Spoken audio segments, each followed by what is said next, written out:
Estás aquí porque has tomado una decisión muy importante. Estás a pocos días de jurar las reglas de la Hermandad del Sagrado Decreto de la Santísima Trinidad.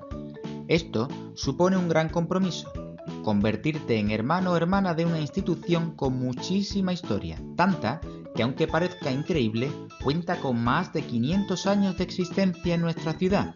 Sí, has oído bien, más de 500 años, por lo que nuestra cofradía es una de las más antiguas de la Semana Santa de Sevilla.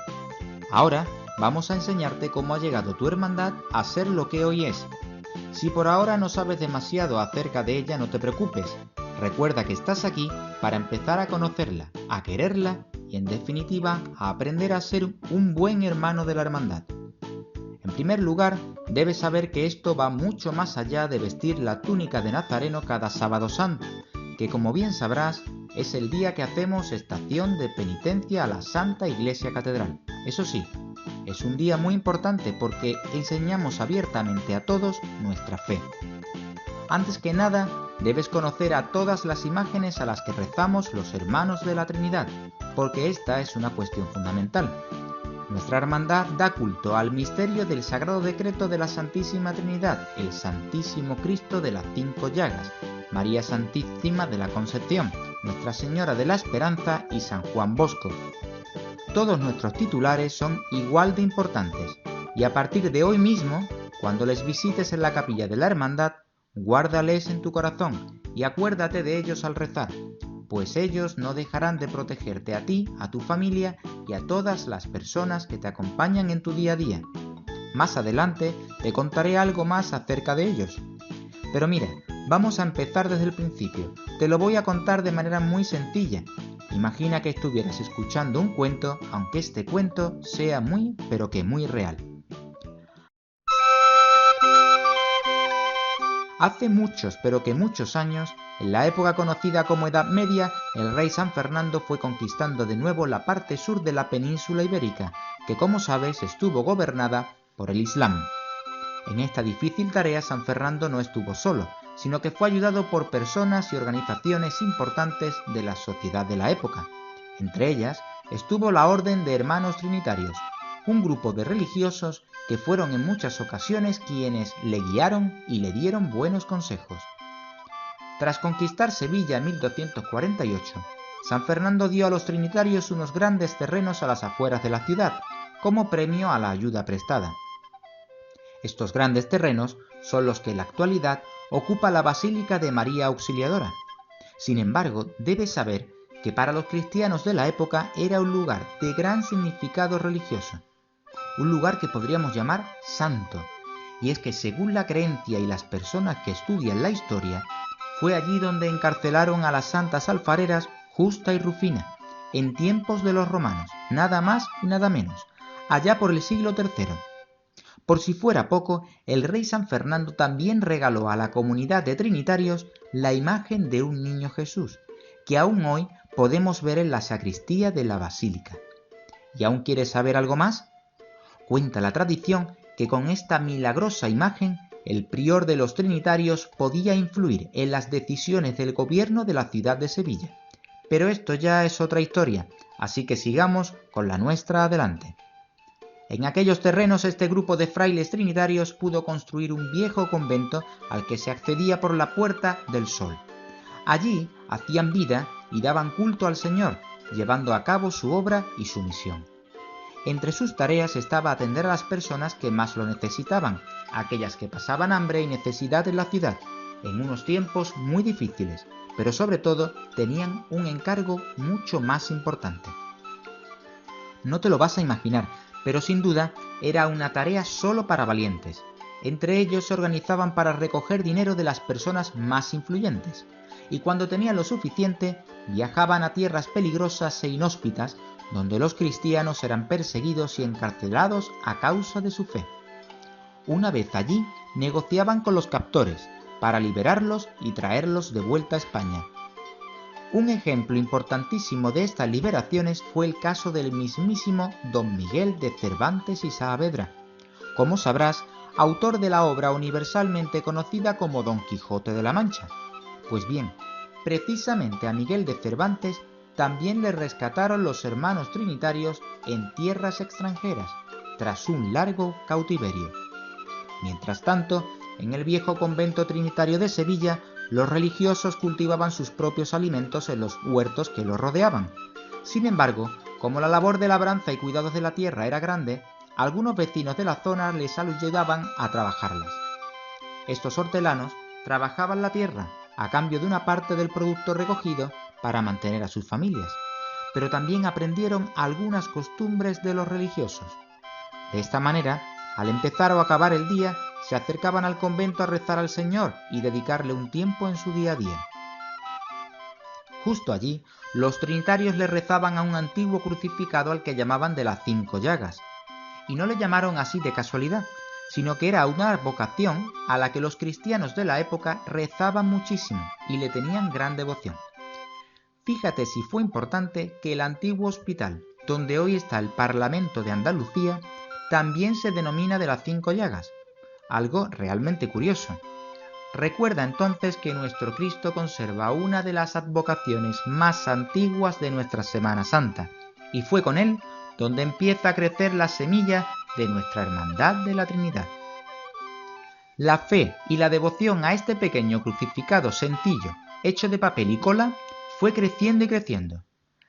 Tantas eran las personas del lugar que se reunían para rezarle que, para organizarse mejor, decidieron redactar sus primeras normas o reglas en el año 1555. De esta forma mejorarían sus cultos y harían mucho mejor la caridad entre sus hermanos, siempre con la ayuda y el visto bueno de los religiosos trinitarios.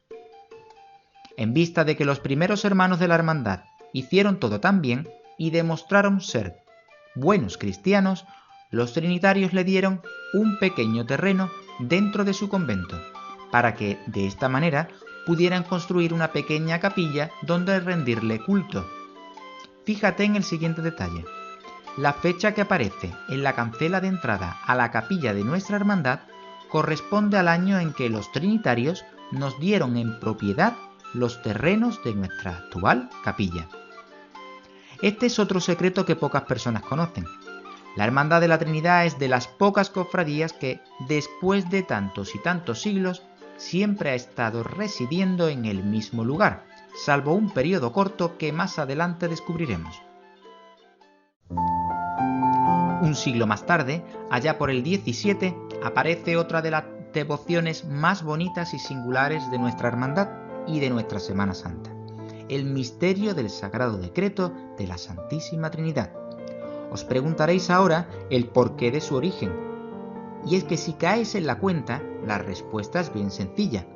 Los trinitarios, como bien dice su nombre, ya le tenían especial devoción a este misterio, y de ahí que los primeros hermanos de la hermandad también le rezaran y lo acogieran como titular. Gracias a ello, esta devoción ha llegado hasta nuestros días con mucha fuerza. Fíjate que popularmente se nos conoce por la Trinidad, y además somos la única hermandad que procesiona en Semana Santa con una imagen de Dios en sus 3 personas, Padre, Hijo y Espíritu Santo, pero atento, representando el momento en que Dios Padre decide enviar a Jesús a la tierra para salvarnos, por lo que, si pensamos por un momento, para nosotros los cristianos supone la base de toda nuestra fe. Por todo ello, podemos afirmar que es un paso importantísimo dentro de nuestra Semana Santa. No obstante, si aún sientes curiosidad acerca de este paso, no dudes en preguntar a los hermanos que hoy te acompañan. Ellos te explicarán más detenidamente. Pues bien, continuando con nuestro relato, a finales del siglo XVII y según los documentos que posee la hermandad, ya procesionábamos con 2 pequeños pasos. Uno era el Sagrado Decreto y otro un calvario con el Señor de las 5 llagas, a cuyos pies aparecía una Virgen dolorosa, San Juan y María Magdalena, recogiendo el agua y la sangre del costado del Señor. A pesar de que estos pasos han ido cambiando con el tiempo, hay algunos detalles y secretos que os quiero enseñar. Habrás caído en la cuenta que de la Virgen de la Esperanza y el gran paso de palio que hoy conocemos aún no ha aparecido en nuestra historia. Y es que debes saber que ella no vino a la hermandad hasta muchísimos años más tarde, cuando el genial escultor Juan de Astorga realizó su talla en el año 1820. Tienes que saber que en todo este tiempo procesionaba una imagen de Dolorosa que no sabemos exactamente dónde se encuentra hoy. Os preguntaréis ahora cómo sería el día a día de nuestra hermandad en estos tiempos. La verdad os tengo que decir, las cofradías no eran ni mucho menos como las de ahora. En nuestra ciudad había pocas y el número de hermanos era pequeño, por lo tanto, aparecían bastantes dificultades económicas para celebrar los cultos o salir en procesión. Así ocurrió a finales del siglo XVIII. Los hermanos de la hermandad dejaron de hacer sus cultos y de cuidar debidamente sus imágenes, pasos y enseres, siendo los trinitarios quienes tuvieron que hacerse cargo de ello. Otras veces surgían problemas políticos y sociales, como el ocurrido en 1812, un hecho que a lo mejor habréis estudiado en la escuela o en el instituto, y que no es otro que la invasión francesa. De esta forma, los hermanos tuvieron que huir con sus imágenes y sus enseres desde la antigua Iglesia de la Trinidad hasta la cercana Iglesia de Santa Lucía. Tras la invasión francesa, vamos a vivir un acontecimiento algo triste, pero a la vez muy interesante en la hermandad, porque abrirá una etapa de cambios. Los trinitarios dejan la iglesia y sus terrenos para trasladarse al cercano convento de San Agustín. Eran tiempos de guerra en España, porque unos y otros querían hacerse con el trono tras la muerte del rey Fernando VII, y entonces el convento trinitario sería utilizado como hospital, cárcel para prisioneros de la guerra e incluso cuartel. Por este motivo, en estos años, queda un gran vacío entre los hermanos de la hermandad por tantos y tantos años de historia y convivencia con la orden trinitaria. Llegado este momento, sería injusto que no destacáramos algunos frailes trinitarios más importantes. Tal fueron los casos de San Juan de Mata y Félix de Valois, fundadores de la orden, o el propio San Simón de Rojas y San Marcos Criado. Fíjate bien, porque estos dos últimos aparecen retratados en las cerámicas de la fachada principal de la basílica. El primero, Simón de Rojas, también era llamado Padre Ave María, pues dicen que fueron sus primeras palabras cuando tenía tan solo 2 años de edad. Fue un gran devoto de la Virgen de la Esperanza y defensor del dogma de la Concepción. El segundo, que predicó y ayudó a los moriscos de la zona de Granada y Almería, terminaría siendo martirizado.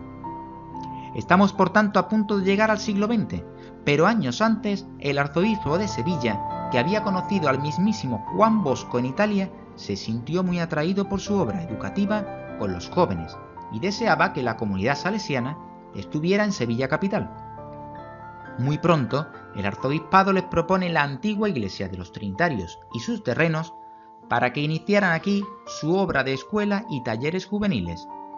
Además, San Juan Bosco terminará convirtiéndose en titular de la hermandad y su huella ha sido tal que muchos de nuestros hermanos han sido, son y serán antiguos alumnos del Colegio Salesianos. Con esto, y siguiendo en el siglo XX, se abre una nueva etapa en la que los hermanos de nuestra hermandad vuelven con mucha fuerza. Fíjate si vienen con ilusión que aprueban nuevas reglas, se restaura la capilla, las imágenes y los pasos, e incluso el paso de Cristo aumenta el número de imágenes, convirtiéndose en un descendimiento, más o menos como hoy lo conocemos. Además, por si fuera poco, empiezan a plantearse sacar un tercer paso, es decir, procesionar con la Virgen de la Esperanza bajo palio. Y así es como este sueño, que al principio parecía imposible, se hizo realidad por primera vez en el año 1924. Vamos, en definitiva, la Hermandad de la Trinidad empieza a parecerse mucho, pero que mucho más a lo que hoy lo conocemos. De inmediato, los hermanos se pusieron manos a la obra para resolver un pequeño problema, que a lo mejor también te lo has planteado tú, y es el siguiente. Si la Virgen de la Esperanza empieza a salir en su paso de palio, ¿qué imagen de la Virgen acompañaría o ocuparía su lugar en el paso de Cristo? Pues bien, fue el escultor Ángel Rodríguez Magaña, que por cierto también era hermano de la hermandad, quien restauró una imagen de una antigua Dolorosa para que saliera junto al Señor de las 5 llagas. Además, de ahora en adelante pasaría a llamarse Virgen de la Concepción. Pero esta pequeña historia no tiene aquí su fin. Más adelante te la seguiré contando. Bueno, ¿y por qué no? Te desvelaré otro pequeño secreto, conocido solo por algunos hermanos de la hermandad, no todos. Continuamos entonces por donde íbamos. Esa gran ilusión que tenían nuestros hermanos para sacar a la Virgen de la Esperanza bajo palio. Desde un principio siempre pensaron lo mejor para ella. Así, el primer palio fue prestado por un hermano.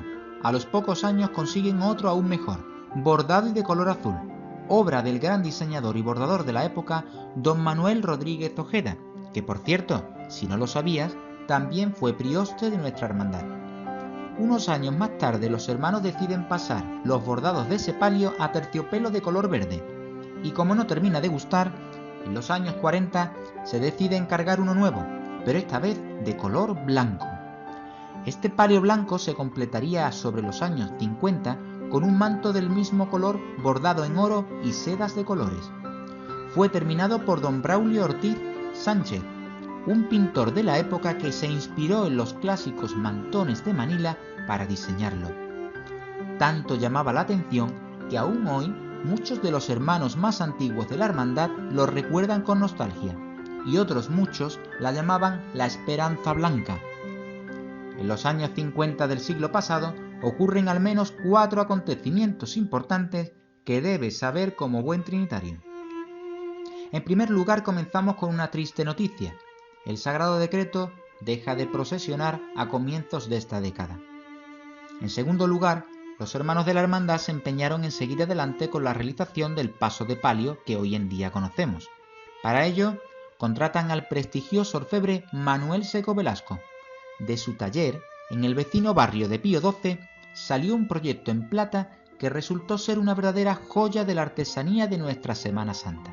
Su diseñador, don Carlos Bravo, imaginó un sinfín de pequeñas capillitas separadas por columnas de oro y plata, que dan cobijo a muchísimas imágenes de la Virgen, todas ellas con mucha devoción. Si hasta ahora no te has fijado bien, seguro que después de habértelo contado querrás comprobar estos detalles con tus propios ojos. Fíjate, si este proyecto fue importante, que nuestros respiraderos viajaron hasta el Palacio de Bellas Artes de Madrid para ser expuestos a nivel nacional, y después, nada más y nada menos, llegaron hasta Bélgica para la Exposición Universal de Bruselas del año 1958. En tercer lugar, debes saber que en estos años se crea un nuevo día en la Semana Santa, el Sábado Santo. Entonces, los hermanos de la Trinidad deciden trasladar el día de su estación de penitencia del jueves a la nueva jornada del sábado. Esto fue en el año 1956. Por último, y 3 años más tarde, se produce otro hecho importante que debo contarte. Don José Ferrer, que fue prioste y vestidor de la hermandad, regala una nueva imagen de la Virgen de la Concepción para sustituir a la dolorosa que procesionaba en el paso desde los años 20. Debes saber que la nueva imagen fue realizada por Antonio Bidón Villar, un profesor de arte que trabajaba bien cerquita de la hermandad, en concreto en los antiguos talleres de escultura de los salesianos de la Trinidad de aquella época. Ahora es cuando te contaré el secreto que te prometí hace solo un ratito. ¿Quieres saber qué ocurrió con la antigua Virgen de la Concepción? Pues bien, los hermanos no quisieron venderla ni deshacerse de ella, sino que decidieron colocarla también en el paso de Cristo. Sí, has oído bien, en el paso del Señor. Pero a partir de entonces saldría como una de las santas mujeres que acompañan al Señor, a la Virgen y a San Juan. En concreto, esa antigua Virgen pasaría a ser María de Cleofás. No te extrañes, una historia de tantos y tantos años esconde muchísimos secretos y detalles fascinantes.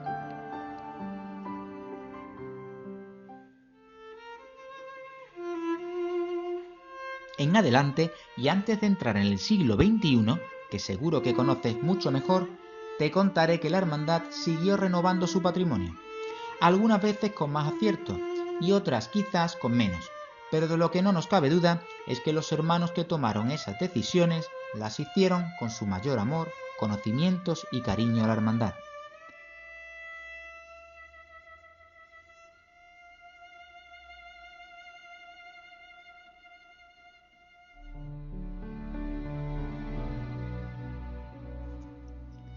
Entre los años 70 y 80, el palio se pasa a terciopelo verde y se realiza un nuevo manto en los talleres de Esperanza Elena Caro, que es el que hoy conocemos. Pero lo que realmente preocupa en estos años a los hermanos es la situación en la que se encuentra el Santísimo Cristo de las Cinco Llagas. Estaba tan estropeado que de hecho se tenía miedo a que hubiera algún accidente en la procesión. Por aquel entonces, la restauración de las obras de arte no estaba tan avanzada como en la actualidad, y una tarea de esas características tampoco estaba al alcance de la hermandad. Por este motivo, el imaginero don Manuel Hernández León realiza un nuevo crucificado para procesionar en la Semana Santa de 1981. No obstante, al año siguiente se ve obligado a hacer otro igual al anterior, pero de menor tamaño, puesto que era excesivamente grande. Como habrás podido escuchar, la historia no se queda aquí, sino que la hermandad encarga en el año 2001 un nuevo crucificado, pero en esta ocasión al imaginero don Luis Álvarez Duarte, que tiene la particularidad de estar inspirado en la cara y la expresión de la Virgen de la Esperanza. En adelante, estamos seguros que por muchos y muchos años será la imagen definitiva del Señor, al que le recen los futuros hermanos de la hermandad. Aún así, hoy en día tenemos la suerte de poder contemplar al primitivo Cristo de las Cinco Llagas, al que tantas y tantas personas le rezaron durante tantos siglos. Se encuentra en un lugar muy sencillo, pero a la vez destacado de nuestra casa hermandad. Tranquilo, ten paciencia, que en cuanto termine de contarte podrás correr a visitarlo.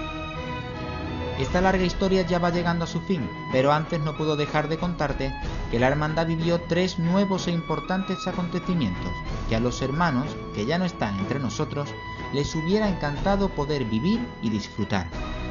En los años 90 recuperamos el paso del Sagrado Decreto para la Semana Santa de Sevilla, convirtiéndose en una devoción muy pero que muy querida entre los hermanos más jóvenes y cofrades de nuestra ciudad. Además, somos muchos los que también tenemos recuerdos imborrables de la esperada coronación canónica de la Virgen de la Esperanza en la Catedral de Sevilla en el año 2006. Todo un reconocimiento de la Iglesia a la devoción por nuestra Virgen. Por último, tampoco podemos olvidar la destacada celebración del 500 cumpleaños de nuestra hermandad en el año 2007. Así como el nombramiento de Nuestra Señora de la Esperanza como patrona de la Policía Local de Sevilla en el año 2009 y la designación de nuestro titular, el Santísimo Cristo de las Cinco Llagas, para presidir el Vía Crucis de las Hermandades y Cofradías de Sevilla en el año 2015. Ahora, para ir terminando, es el momento de decirte que eres tú quien coge el testigo de los muchos hermanos y hermanas que te han precedido a lo largo de la historia. Es más, desde hoy mismo vas a seguir construyendo la historia de la hermandad del Sagrado Decreto de la Santísima Trinidad. Por tanto, trata de ser un buen hermano, cumple las reglas y mantente cerca de tu hermandad y tus titulares, siempre que puedas, participando junto al resto de hermanos del amor y el cariño que les tenemos al Señor y a la Virgen. Por lo que, orgulloso de todos vosotros por la decisión que habéis tomado, os damos de corazón la bienvenida y la enhorabuena.